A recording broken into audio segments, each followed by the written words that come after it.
অনামী যুবক জাহাজে উঠলেন, উদ্দেশ্য আমেরিকায় যাওয়া। আমেরিকাতে ধর্ম সম্মেলন হবে তিনি খবর পেয়েছেন, তাই তিনি যাচ্ছেন। মাদ্রাজিরা তাকে উৎসাহ দিয়েছে এবং ক্ষেত্রীর মহারাজার সমর্থন পেয়েছেন, তিনি যাচ্ছেন।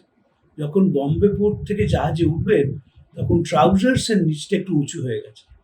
মুন্সি জগমোহন লাল, ক্ষেত্রী রাজা অজিত সিংয়ের প্রাইভেট সেক্রেটারি, তিনি স্বামীজিকে বলছেন যে একটু উঁচু হয়ে গেছে, ট্রাউজার্সটা দেখবেন। স্বামীজি বলছেন ওটি আমার পড়া অভ্যেস আছে।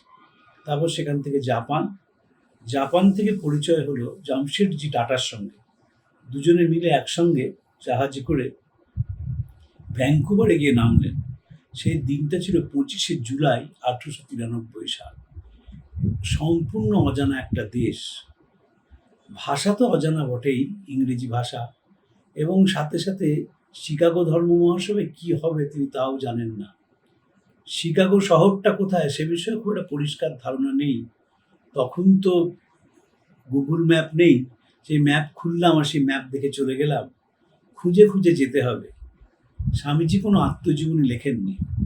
যদি আত্মজীবনী লিখতেন তাহলে এই 30 বছরের ছেলেটির মনের ভেতরে কি হচ্ছিল সেটি জানা যেত। সেটি জানবার কোনো উপায় আমাদের নেই। কিন্তু একটি সম্পূর্ণ অচেনা দেশটাকে যেভাবে তিনি লড়াই করে শেষ অবধি নিজেকে প্রতিষ্ঠা করেছিলেন সেটি অনুসরণযোগ্য। 21 শতকে ছেলেমেয়েরা লড়াই করতে চায়, তারা আত্মবিশ্বাসী হতে চায়, তারা যে কোনো অবস্থার মোকাবিলা করতে পারে। সেই জন্য বিবেকানন্দকে নিয়ে আলোচনা করি। বিবেকানন্দ আমাদের শেখাচ্ছেন তুমি যে কোনো অবস্থার মোকাবিলা করতে শেখো।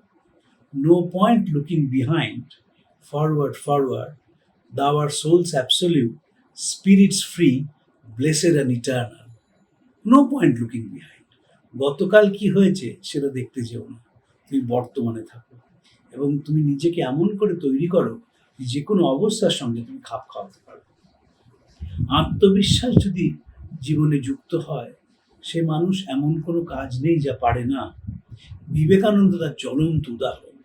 প্রথম মনে রাখতে হবে এই যে বম্বে ছাড়লেন ভাষাটা কিন্তু ইংরেজি হয়ে গেল। যখন জাপানে গেছেন সেখানে জামশেদজি টাটার সঙ্গে তার বন্ধুত্ব হয়, তার সঙ্গে ভাষা ইংরেজি। এবং তারপর যখন আমেরিকায় যান আর তো বাংলার সঙ্গে কোনো সম্পর্কই নেই, সেখানে কোনো বাঙালিও নেই, এবং ভারতবর্ষের কঠিন দর্শনকে তিনি ইংরেজিতে কি সাবলীলভাবে প্রকাশ করেছিলেন। স্বামীজির 4টে বক্তৃতা আছে, রাজযোগ, জ্ঞানযোগ, ভক্তিযোগ এবং কর্মযোগ বই হিসেবে পাওয়া যায়।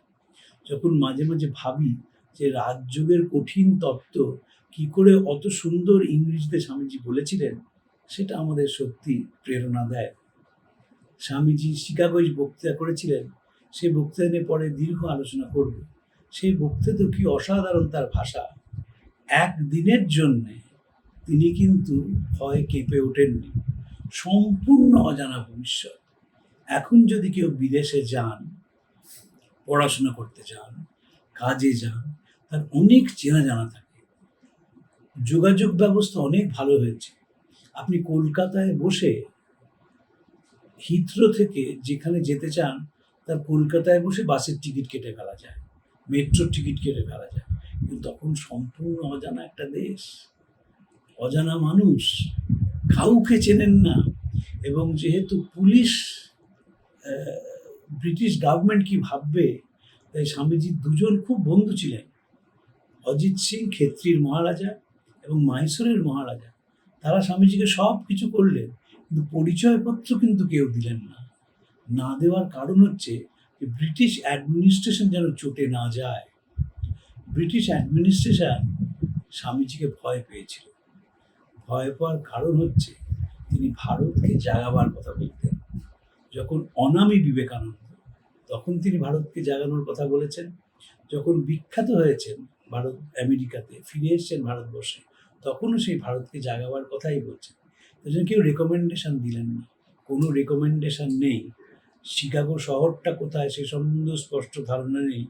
ধর্মসভার নিয়মকানুন কি তাও জানেন না। ঠান্ডা পড়ছে যখন তিনি গিয়ে পৌঁছেছেন সেপ্টেম্বর মাসে, এবং কোথায় পৌঁছেছেন? ভ্যাঙ্কুভারে। ভ্যাঙ্কুভার হচ্ছে আমেরিকা এবং কানাডার একেবারে বর্ডারে প্রান্ত। সেখানে এখনো কি অসম্ভব ঠান্ডা পড়ে, তখন ঠান্ডা আরো বেশি পড়তো। সেই অবস্থায় একটি ছেলে, সে প্যাকিং বাস্কেট ট্রেনের মধ্যে রাত কাটালো, কারণ জানে না যে রাত্রিরে কোথায় যাবে। তারপর পরের দিন সকালে আলো ফুটলো, আস্তে আস্তে তিনি জনজীবন দেখছেন এবং দেখতে দেখতে তিনি আস্তে আস্তে নিজের গন্তব্যে যাওয়ার চেষ্টা করছেন। এটাও মনে রাখতে হবে, এখন যেমন ভারতীয়রা আমেরিকাতে ঘুরে বেড়ায়, ইংল্যান্ডে ঘুরে বেড়ায়, কানাডায় ঘুরে বেড়ায়, ইউরোপের যে কোনো দেশে ঘুরে বেড়ায়, তাদের রং নিয়ে আর তেমন কোনো কথা কেউ বলে না। কিন্তু তখনকার দিনে তো রং একটা বড় ব্যাপার। বিবেকানন্দ তো কালো, ব্রাউন। সেই কালো ছেলেটি যেখানেই যাচ্ছেন, রেস্টুরেন্টে গেছেন, তারা ঢুকতে দেয়নি গায়ের রং কালো বলে। নাপিতের দোকানে, সেলুনে গেছেন, ঢুকতে দেয়নি কালো বলে। কিন্তু তবুও লড়াই তিনি ছেড়ে দেননি। তারপর ঠান্ডা পড়ছে, তিনি চিঠি লিখছেন যে একটা কোট কিনতে হয়েছে, তার 150 পাউন্ড দাম। ভেবো না কোটটা খুব বাহারি, কিন্তু শীত যা পড়ছে, এ না পড়লে হবে না। ভাবুন, সেপ্টেম্বর মাসের শিকাগো, তখনই শীত পড়তে শুরু করছে, এবং সেই 30 বছরের ছেলে, তো বয়সটা 30 বছর। স্বামীজি তো 39-এ চলেই গেলেন। তাই যখনই স্বামীজিকে নিয়ে আমরা কথা বলবো, মনে রাখবো একটা 30 বছর বা 35 বছর বা 37 বছরের ছেলে কথা বলছে। সেই ছেলেটির একমাত্র কথা কি? শিকাগোয় কি বলতে হবে? ভারতবর্ষের কথা বলতে হবে, আত্মপ্রচার নয়। তিনি কোনো ধর্মীয় প্রতিষ্ঠানের প্রতিনিধি নন, তিনি একা গেছেন।